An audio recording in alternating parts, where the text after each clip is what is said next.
everything you need to know before watching Daredevil Born Again, the new Daredevil show, and easily the best Marvel Disney Plus show ever. Anyway, here's Matt Murdock, lawyer by day, vigilante Daredevil by night. Now, when Matt was a kid, he walked into a car accident involving a truck that was carrying hazardous chemicals. These chemicals spilled into Matt's eyes, causing him to become visually impaired. But it heightened his 4 other senses to superhuman levels. Now, when Matt was just a baby and his mom gave birth to him, she left him to go join the church as a nun, meaning his dad was raising him as an only parent, his dad being the boxer Jack Murdock, who's kind of obsessed with beating up people, something that Matt inherits and is part of the reason why he's Daredevil. It also causes this moral quandary within Matt between, wanting to beat up people and wanting to be a good devout Catholic like his mother.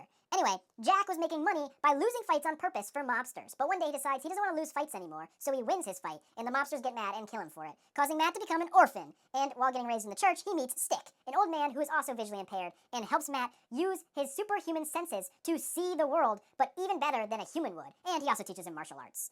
Anyway, in college, Matt meets his future best friend, Foggy Nelson, and together they become lawyers and form their firm, Nelson and Murdock, which they represent their first client and other future best friend, Karen Page. She was framed for murder. Womp womp. Anyway, Nelson and Murdock help her prove her innocence, and together they're going to try to take down the Kingpin, aka Wilson Fisk. He is the head of the criminal underworld of New York City, and Daredevil is, in the meantime, going to take down some of the other lower-level crime bosses while they try to figure out how to take down Fisk together as a firm, because Karen Page now works for them because she can't pay them for helping her prove her innocence. Anyway, they also enlist the help of journalist Ben Urich, but Wilson Fisk kills Urich because Urich went to go visit Fisk's mother, and Fisk was trying to keep his mother a secret, so yeah, I'm still trying to get over that death. That was actually really sad. Anyway, Fisk falls in love with this lady named Vanessa, and it's really important.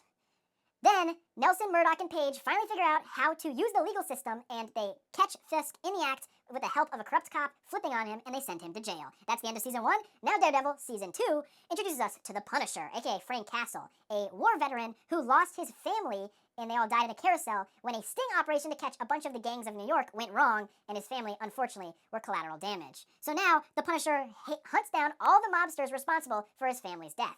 But he doesn't just beat them up like Daredevil does, he kills them. Which means Daredevil and Punisher are at odds at times and fighting each other a lot, because Daredevil, that's his one rule, he doesn't kill people. But the Punisher kills a lot of people, so they don't get along at first. Anyway, Karen Page sympathizes with the Punisher, so she tries to help him out. Meanwhile, Daredevil is also fighting these ninjas, a part of this shadow organization that spans across the world called The Hand, and he enlists the help of his ex-girlfriend from a long time ago, Elektra Natchios, who is very skilled in martial arts herself. It turns out that Elektra was also trained by Stick, and Stick lets them know that not only is Elektra really skilled in martial arts, but she's actually prophesized to be the next leader of the Hand. What? Crazy!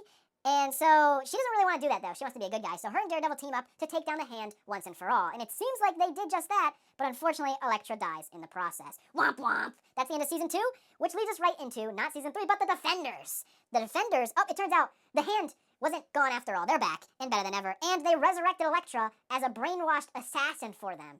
Uh-oh. So Daredevil's gonna have to team up with some other superheroes to help take them down, that being Luke Cage, the Invincible Man, Jessica Jones, a really strong private investigator, and the guy with really cool superpowered fists, aptly named Iron Fist.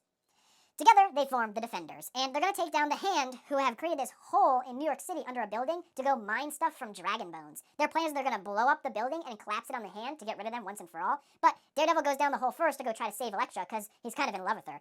Ooh! Unfortunately, he doesn't make it out in time, and the building collapses on him, and he dies. Oh boy. So that's the end of the Defenders, into Daredevil Season 3. But wait, how are we going to have a Season 3 without a Daredevil?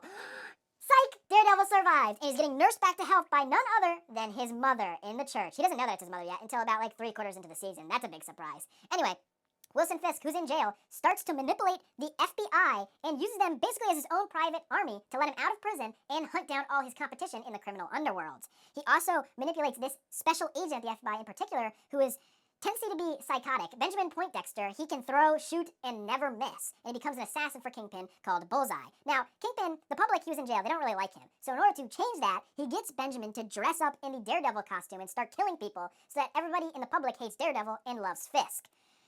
So, Matt, Karen, and Foggy, not gonna let this stand. They're gonna try to take Fisk down again, right? We gotta use the legal system to put him back in jail. But, oh crap, that doesn't freaking work! So, Matt becomes a little bit disillusioned. He doesn't want to be Matt Murdock anymore. He kind of falls deeply into the Daredevil persona and becomes Daredevil, and he goes to try and kill Fisk, to break his one rule and end Fisk forever, because he sees that as the only way.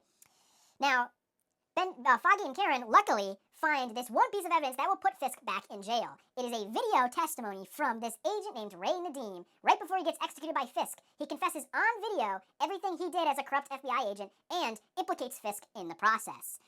Unfortunately, at the same time, they're not able to tell Matt Murdock before he can kill Wilson Fisk. So they're still fighting, and he's still trying to kill him. Also, Benjamin Poindexter finds out that Fisk was manipulating him the whole time and killed this girl that he was obsessed with, so he joins the fight to try to take down Fisk too. And he also doesn't really like Matt Murdock, so he's trying to take them both down. It's a big trio fight that ends with Poindexter getting his back broken. Lucky for him, though, this doctor takes issue with his case and fuses a metal to his spine. Now, they're still fighting. Matt's about to kill Fisk, but then he decides he just can't cross that line, so he doesn't do it. But he reveals his identity to Fisk instead. What? Yep, he basically uses this, and he makes Fisk promise to never reveal his secret identity as Matt Murdock and never go after Karen and Foggy, or else Daredevil will put Vanessa in jail. So Fisk keeps that promise, and Fisk goes to jail, and that's the end of Daredevil Season 3, which leads us naturally into the Hawkeye show, where Kingpin somehow is out of jail again, and he shows up. And we also meet his mentee, Maya Lopez. She was the daughter of one of his henchmen, and he kind of treats her like she's his niece, and he wants to, bring her up in the world of crime. Unfortunately, Fisk had Maya's dad killed, and she figures that out and shoots Fisk in the head, specifically in his eye. So it looks like there's no more Fisk, right?